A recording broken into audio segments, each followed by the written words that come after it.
Number 25. Organ trafficking accounts for 5 to 10% of all kidney transplants worldwide. Number 24. According to the World Health Organization, the illegal trade in kidneys has risen to such a level that an estimated 10,000 black market operations involving purchased human organs now take place annually. Number 23. Prices vary depending on the body part, but as an example, a heart can fetch up to £1 million in the black market. Number 22. According to Organ Failure Solutions, Organs Watch, and ESOT, the typical organ donor is a male of about 28.9 years old with an annual income of $480, while the typical recipient is a male of about 48.1 years old with an annual income of $53,000. Number 21. Those who choose to go through an illegal organ transplant face great dangers as the organs are not guaranteed to work and many, in fact, fail after the operation. Number 20. Organs are used for other purposes, not just transplants.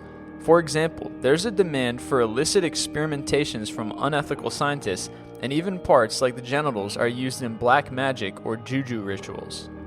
Number 19. According to the Department of Health and Human Services, every month, more than 2,000 new names are added to the national waiting list for organ transplants, which had 120,000 patients as of publication. Number 18. About 18 people die every day while waiting for an organ transplant in the United States. Number 17. Some doctors say that since demand is so high and waiting times for organs from cadavers so long, organ sales should be legalized, but tightly regulated. Number 16. According to evidence collected by a worldwide network of doctors, traffickers are cashing in on rising international demand for replacement kidneys driven by the increase in diabetes and other diseases. Number 15. In spite of the risks and exploitation associated with organ trafficking, some of the victims see the situation as a chance to save someone's life. Number 14. Some people have become victims of body snatching or involuntary organ donation. Number 13. In the U.S., there have been accusations, though no proof, of allowing patients on life support to die in order to remove the organs while the heart is still beating. Number 12. Sadly, human trafficking for organs is still generally seen as a victimless crime that benefits some very sick people at the expense of other, more invisible or at least dispensable people. Number 11. The organ trafficking trade involves a network of human traffickers including mobile surgeons, brokers, patients, and sellers.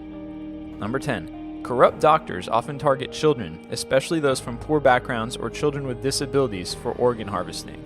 Number 9. Sites of illicit transplant have expanded from Asia to the Middle East, Eastern Europe, South Africa, Central Asia, Latin America, and the U.S. Number 8. Some donors have resorted to selling their organs on eBay. Number 7.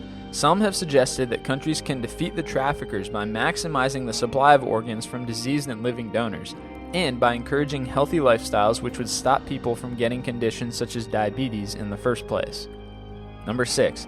In spite of its awareness, trafficking is still increasing. Number 5. Estimates state that kidneys make up 75% of the global illicit trade in organs, and because of the rising rates of diabetes, high blood pressure, and heart problems, the demand for kidneys far outstrips supply. Number 4. NATO documents leaked in 2011 claim that Kosovo's Prime Minister, Hashim Thaci, was the head of a mafia-like network responsible for organ trafficking, among other things. Number 3. Lack of law enforcement in some countries and lack of laws in others make it easy for traffickers to offer financial incentives to poor people to part with their organs. Number 2.